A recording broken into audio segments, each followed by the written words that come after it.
ನನ್ನ ಹೆಸರು ಕೀರ್ತನಾ BS. ನಾನು ಮಾಡ್ತಿರೋ ಟಾಪಿಕ್ ಬಂದ್ಬಿಟ್ಟು business circle. Tally is A own depend upon business. Business ಅಂತಂದ್ರೆ ತುಂಬಾ ಇಂಪಾರ್ಟೆಂಟ್ ಆಗಿದೆ ಪ್ರೆಸೆಂಟ್ ಸಿಚುವೇಶನ್ಗಂತೂ. ಈಗ ಬಹಳಷ್ಟು ಜನ ಬಿಸ್ನೆಸ್ ನೀವೇನ್ ಮಾಡ್ತಿದೀರ ಅಂದ್ರೆ ಬಿಸ್ನೆಸ್ ಮಾಡಕತ್ತೀನಿ, ಏನ್ ಮಾಡ್ತಿದೀರ ಅಂದ್ರೆ ಬಿಸ್ನೆಸ್ ಮಾಡಿ. ಯಾಕಂದ್ರೆ ಅದಕ್ಕೆ ಅಷ್ಟೊಂದು ಇವಾಗ ಪ್ರೆಸೆಂಟ್ ಸಿಚುವೇಶನ್ ವ್ಯಾಲ್ಯೂ ಐತೆ. ಸರಿ, ಓಕೆ, ಇವಾಗ ಬಿಸ್ನೆಸ್ ಅಂದ್ರೆ ಏನು, ಯಾರನ್ನ ಕೇಳ್ತಿದ್ದೀರಾ ಅಂತಂದ್ರೆ ನಾನು ಬಿಸ್ನೆಸ್ ಮಾಡ್ತಾನೆ ಅಂತ ಹೇಳ್ತಾರಲ್ಲ. Business is A buying and selling as a way of money transaction and event. Business buying ಅಂತಂದ್ರೆ ಏನು? ಬೈಯಿಂಗ್ ಅಂತಂದ್ರೆ ಖರೀದಿ ಮಾಡೋದು. ಈಗ ನಾನು ಒಂದು ಬಿಸ್ನೆಸ್ ಮಾಡಕತ್ತೀನಪ್ಪ ಅಂತಂದ್ರೆ ಏನು, ನಾನು ಬಿಸ್ನೆಸ್ ಮಾಡಿದ್ರೆ ಆತ ಬಿಸ್ನೆಸ್ ಅಲ್ಲ.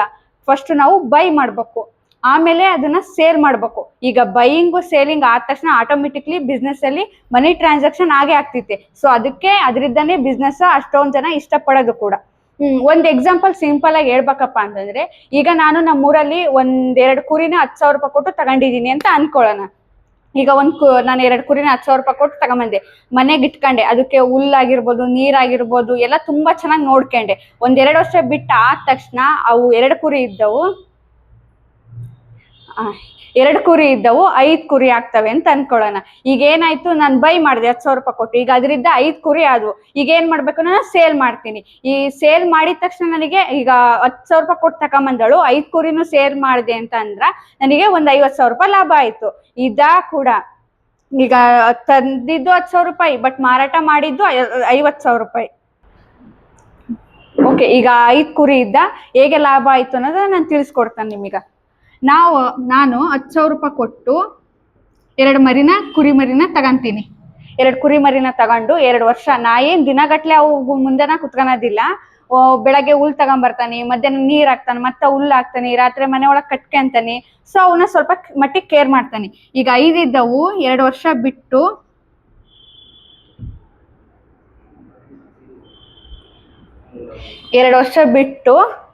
5 ಕುರಿ ಆದ್ವು. ಈಗ ನಾನು ತಂದಿದ್ದು 2 ಕುರಿ, ಇವಾಗ 5 ಕುರಿ ಆದ್ವು.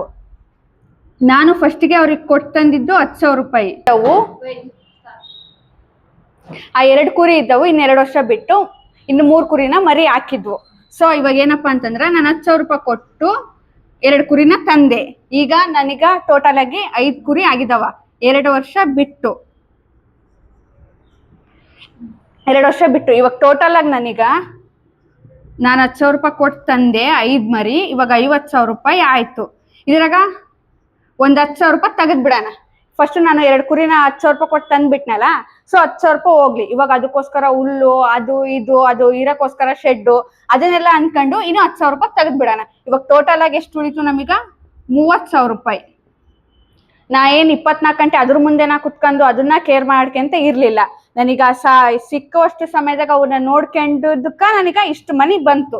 ಅದು 2 ಕುರಿ ಇದ್ದವು 3 ಕುರಿ ಆಗಿ 2 ವರ್ಷದಾಗ ನನಗೆ 30,000 ರೂಪಾಯಿ ಲಾಭ ಸಿಕ್ತು. ಸೊ ಇದಕ್ಕೋಸ್ಕರನೇ ಇದೇ ತರನೇ ಬಿಸ್ನೆಸ್ ಕೂಡ. ನಾವೇನು ಫಸ್ಟ್ ಖರೀದಿ ಮಾಡ್ತೀವಿ, ಅದರಿಂದ ಸೇಲ್ ಮಾಡ್ತೀವಿ, ಅದರಿಂದ ನಮಗೆ ಲಾಭ ಬರ್ತಿತ್ತ. ಸೊ ಇದಕ್ಕೋಸ್ಕರನೇ ಇವಾಗ ಬಿಸ್ನೆಸ್ಗೆ ಪ್ರೆಸೆಂಟ್ ಟೈಮು ಇಷ್ಟೊಂದು ಕ್ರೇಜ್ ಇರೋದು ಕೂಡ. ಈಗ ಸರಿ, ಓಕೆ, ನಾನು ಬಿಸ್ನೆಸ್ ಮಾಡ್ತಾನೆ. ಬಿಸ್ನೆಸ್ಗೆ ಮೇನ್ ಆಗಿ 5 ತುಂಬಾ ಇಂಪಾರ್ಟೆಂಟ್. ಒಂದ್ ಬಿಸ್ನೆಸ್ ಅಂತ ಕರಿಬೇಕು ಕೂಡ ಅಂತಂದ್ರ 5 ತುಂಬಾ ಇಂಪಾರ್ಟೆಂಟ್ ಆಗ್ತವೆ. ಅವನ್ನ ಯಾವ ಅಂತಂದ್ರ ನಾನು ಇವಾಗ ಎಕ್ಸ್ಪ್ಲೇನ್ ಮಾಡ್ತಾನೆ ನಿಮಗ.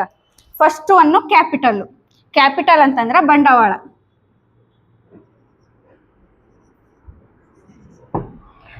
ಬಂಡವಾಳ ಅಂದ್ರೆ ಏನಂತ ಅಂದ್ರ ಹಣ. ಈಗ ನಾನು ಒಂದು ಬಿಸ್ನೆಸ್ ಮಾಡ್ತಿದ್ದೇನೆ ಅಂತ ಅಂದ ತಕ್ಷಣ ಫಸ್ಟ್ ಮೇನ್ ಆಗಿ ಬೇಕಾಗತ್ತೆ ಹಣ. ಈಗ ಯಾಕಪ್ಪ ಅಂತಂದ್ರ ಫಸ್ಟ್ ನಾವ್ ಅದಕ್ಕೆ ಏನೇ ಬೇಕು, ಏನೇನ್ ತರ್ಬೇಕು, ಅದಕ್ಕೋಸ್ಕರ ಎಲ್ಲ ನಮ್ಮ ಹತ್ರ ಹಣ ಇರ್ಬೇಕು ಒಂದ್ ಬಿಸ್ನೆಸ್ ಸ್ಟಾರ್ಟ್ ಮಾಡ್ಬೇಕಪ್ಪ ಅಂತಂದ್ರ. ನೆಕ್ಸ್ಟ್ ಅಸೆಟ್ಸ್ ಅಂತಂದ್ರ ಸೊತ್ತುಗಳು.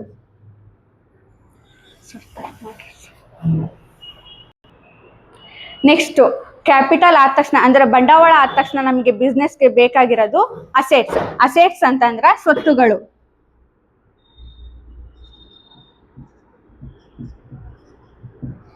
ನಮ್ಮ ಹತ್ರ ಬರೀ ಹಣ ಐತೆ ಅಂದ್ರೆ ಮಾತ್ರಕ್ಕೆ ನಮ್ಗೆ ಬಿಸ್ನೆಸ್ ಮಾಡಕ್ ಆಗಲ್ಲ. ಈಗ ಒಂದ್ ಬಿಸ್ನೆಸ್ ಮಾಡಕಪ್ಪ ಅಂತಂದ್ರ ಒಂದ್ ಬಿಲ್ಡಿಂಗ್ ಬೇಕು, ಅದಕ್ಕೋಸ್ಕರ ಫರ್ನಿಚರ್, ಏನೋ ಒಟ್ಟು ನಮಗೆ ಬಿಸ್ನೆಸ್ ನಾವ್ ಯಾವ ತರ ಬಿಸ್ನೆಸ್ಗೆ ಸ್ಟಾರ್ಟ್ ಮಾಡಿರ್ತೀವೋ ಅದಕ್ಕೆ ಬೇಕಾಗಿರೋಂತ ಎಲ್ಲ ಸೊತ್ತುಗಳು ಬೇಕು. ಅದಕ್ಕೋಸ್ಕರ ನೆಕ್ಸ್ಟ್ ಮೇನ್ ಆಗಿ ಬೇಕಾಗಿರೋದು ಸೊತ್ತುಗಳು. ಅದಾಗಿದ್ಮೇಲೆ ನೆಕ್ಸ್ಟ್ ಎಂಪ್ಲಾಯಿ ಅಂತಂದ್ರ ಕೂಲಿ.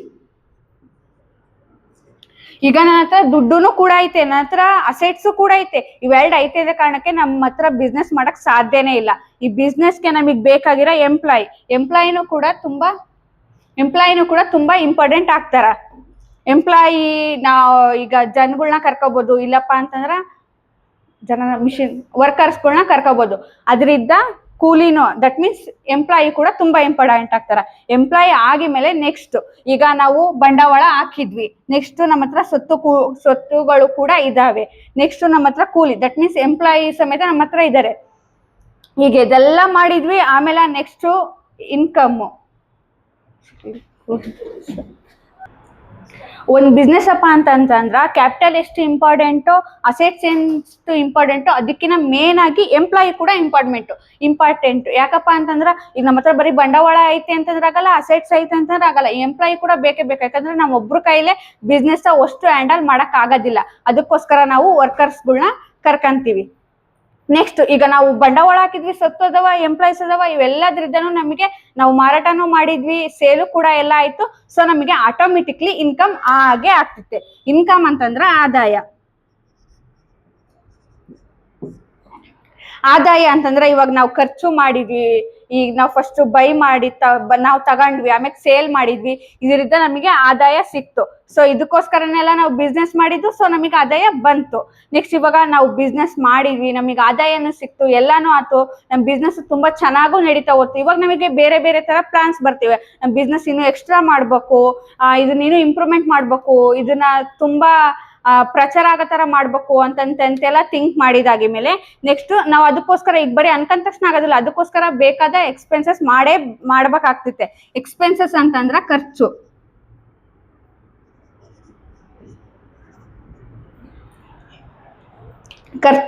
ಈಗ ನಾವು ಬಿಸ್ನೆಸ್ ಮಾಡಕಪ್ಪ ಅಂತಂದ್ರ ಇನ್ನು ನಮಗೆ ಎಕ್ಸ್ಟ್ರಾ ಬೇಕು. ಇವಾಗ ಎಲ್ಲ ಇರವೆಲ್ಲ ಮಾರಾಟ ಆದ್ವು, ಸೊ ಅದಕ್ಕೋಸ್ಕರ ಇನ್ನೂ ತಗಂತೀವಿ ಅಂತ ಅಂದ್ರು, ಇಲ್ಲ ಏನೋ ಇನ್ನೂ ಸ್ವಲ್ಪ ಡೆವಲಪ್ ಮಾಡ್ತೀವಿ ಅಂತ ಅಂದ್ರು, ಅದಕ್ಕೋಸ್ಕರ ನೆಕ್ಸ್ಟ್ ಖರ್ಚು ಮಾಡ್ಬೇಕಾಗತ್ತೆ.